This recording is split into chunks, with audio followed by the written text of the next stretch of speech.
پہلا نقصان یہ ہے کہ گھر کا سکون ختم ہو جاتا ہے، اور گھر جو سکون کی جگہ ہونی چاہیے جھگڑوں کی وجہ سے میدان جنگ بن جاتا ہے۔ جی، انسان باہر سے سکون کی تلاش میں گھر آتا ہے، لیکن اگر گھر کے اندر ہی بارودی سرنگیں بچھی ہوں تو وہ کہاں جائے؟ بالکل۔ اور دوسرا نقصان تحریر میں بتایا گیا ہے کہ رشتوں میں نفرت آ جاتی ہے۔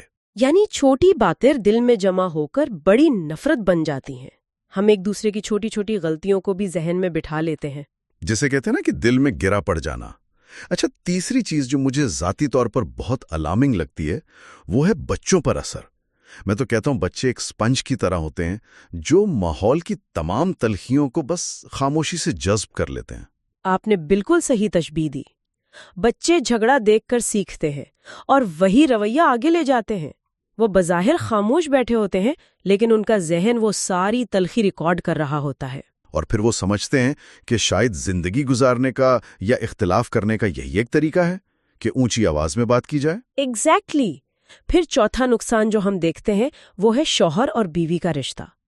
ساس سسر کے جھگڑے کیسے ان دونوں کے رشتے کو متاثر کرتے ہیں، یہ ہمارے معاشرے کا ایک بہت بڑا المیہ ہے۔ بیچارہ شوہر تو ایک چکی میں پس رہا ہوتا ہے نا، ایک طرف ماں ہے دوسری طرف بیوی ہے، اور بیوی بھی مسلسل اس دباؤ کا شکار رہتی ہے کہ اس کا شوہر اس کا ساتھ کیوں نہیں دے رہا۔ اور اسی مسلسل کشمکش کی وجہ سے پانچواں نقصان سامنے آتا ہے، یعنی ذہنی بیماریاں۔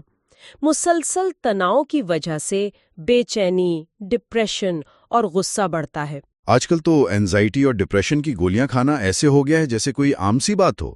یہ اسی تناؤ کا ہی تو نتیجہ ہے۔ جی، جسم اور دماغ آخر کب تک یہ سب برداشت کر سکتے ہیں؟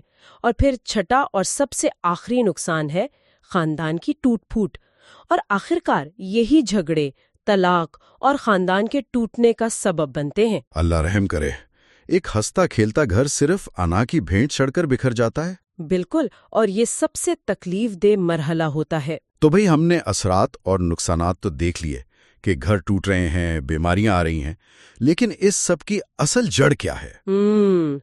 تحریر کے اس اہم حصے پر اگر ہم روشنی ڈالیں تو اصل مسئلہ ساس یا بہو نہیں، بلکہ یہ ہے کہ ہم نے برداشت، احترام اور صبر کو چھوڑ دیا ہے۔ مطلب ہم نے افراد کو ویلن بنا دیا ہے، حالانکہ اصل مسئلہ ہمارا اپنا رویہ ہے۔ جی، ایک اہم حقیقت جو متن میں بڑی خوبصورتی سے بیان کی گئی ہے وہ یہ کہ ہر ساس غلط نہیں ہوتی اور ہر بہو بھی غلط نہیں ہوتی، لیکن جب دونوں طرف انا، غصہ اور ضد آ جائے تو مسئلہ بڑھ جاتا ہے۔ انا اور ضد، یہ دو چیزیں واقعی انسان کو اندھا کر دیتی ہیں۔ بالکل، اور پھر ایک چھوٹی سی بات بھی انا کا مسئلہ بن جاتی ہے۔ تو اب اس کا پائیدار حل کیا ہے؟ ہم اسے روزمرہ زندگی پر لاگو کیسے کر سکتے ہیں؟ تحریر میں 5 حل بتائے گئے ہیں جنہیں ہم مل کر ڈسکس کرتے ہیں۔ پہلا حل ہے احترام، یعنی ہر حال میں عزت دینا ضروری ہے۔ جی، احترام ہی تو وہ باؤنڈری ہے، وہ حد ہے جو رشتوں کو بکھرنے سے بچاتی ہے۔ چاہے اختلاف کتنا ہی شدید کیوں نہ ہو، لہجے کی عزت ختم نہیں ہونی چاہیے۔ صحیح۔ اور دوسرا حل ہے برداشت۔ اب یہاں میرا آپ سے ایک پش بیک سوال ہے، کیا برداشت کا مطلب ہر ظلم سہنا ہے؟ مطلب کیا انسان بس چپ کر کے پستا رہے اور کچھ نہ بولے؟ نہیں، دیکھیں، برداشت کا ہرگز یہ مطلب نہیں ہے کہ آپ ظلم سہتے رہیں۔ متن کی روشنی میں اگر ہم اسے سمجھیں تو اس کا مطلب یہ ہے کہ ہر بات کا جواب دینا ضروری نہیں ہے۔ ہر بات کا جواب دینا ضروری نہیں، یہ بہت زبردست بات ہے۔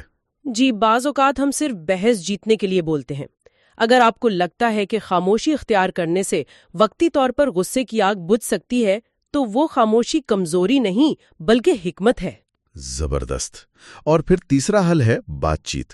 مسئلہ چھپانے کے بجائے پیار سے حل کریں۔ ایگزیکٹلی۔ ہمارے ہاں لوگ یا تو چیختے ہیں یا پھر خاموش ہو کر دل میں بغض رکھ لیتے ہیں۔ بات چیت کے دروازے کھلے رکھنا بہت ضروری ہے، اور بات چیت بھی طنز کے بغیر ہونی چاہیے۔ اچھا، چوتھا حل ہے معاف کرنا، یعنی دل صاف رکھیں۔ یہ کہنا تو آسان ہے، لیکن پریکٹیکل زندگی میں معاف کرنا کتنا مشکل ہے۔ جی، مشکل ضرور ہے، لیکن معاف کرنا دراصل خود کو اس ذہنی اذیت سے آزاد کرنا ہے۔ جب تک آپ دل صاف نہیں کریں گے آپ خود سکون سے نہیں سو سکتے۔ کیا بات کہی آپ نے۔ اور ان سب باتوں کو، ان سب انسانی کوششوں کو جو چیز اصل طاقت بخشتی ہے وہ ہے 5واں حل، اللہ سے تعلق، نماز اور دعا انسان کو نرم بناتی ہے۔ بے شک جب انسان اللہ کے سامنے سجدے میں گرتا ہے نا تو اس کے اندر کی میں اور اکڑ خود بخود ختم ہونے لگتی ہے، انسان عاجز ہو جاتا ہے۔ اور یہی عاجزی رشتوں کو بچاتی ہے۔ تو اگر ہم اس ساری گفتگو کو سمیٹیں تو حتمی نتیجہ بالکل وہی ہے جو متن کا نتیجہ ہے۔ خاندان لڑنے کی جگہ نہیں بلکہ محبت اور سکون کا مرکز ہے۔ جی، خاندان تو وہ پناہ گاہ ہے جہاں انسان دنیا بھر کے دکھ بھول جاتا ہے۔ بالکل۔ اب ہم متن کے بالکل آخری حصے کو جوں کا تیوں پیش کرتے ہیں، جو ایک لمحہ فکریہ ہے۔ اختتامی سوالات اور پیغام کچھ یوں ہیں: کیا ہم اپنے گھروں کو سکون کا مرکز بنا رہے ہیں یا خود ہی انہیں تباہ کر رہے ہیں؟ واقعی سوچنے کا مقام ہے ہم سب کے لیے۔ اور اب متن کا اختتامی پیغام۔ اگر آپ کو یہ ویڈیو مفید لگی ہو تو channel Islamic sciences and modern technology کو سبسکرائب کریں، ویڈیو کو لائک کریں اور اسے دوسروں تک شیئر کریں۔ یہ تحریر پیش کی گئی تھی عاجز مسلمان کی جانب سے۔ اللہ تعالی ہمیں اپنے گھروں میں محبت، صبر اور سکون پیدا کرنے کی توفیق عطا فرمائے۔ السلام علیکم ورحمۃ اللہ وبرکاتہ۔ آمین۔ وعلیکم السلام ورحمۃ اللہ وبرکاتہ۔ تو دوستو، اس سب کے اختتام پر میں آپ سننے والوں کے لیے ایک نیا غور و طلب سوال چھوڑے جا رہا ہوں۔ اگر بچے تنازعات کو حل کرنے کا طریقہ صرف اپنے والدین کو دیکھ کر سیکھتے ہیں تو ذرا سوچئے، کل رات گھر میں جو بحث ہوئی تھی، اس سے آنے والی نسل نے زندگی کا کون سا نیا سبق سیکھا؟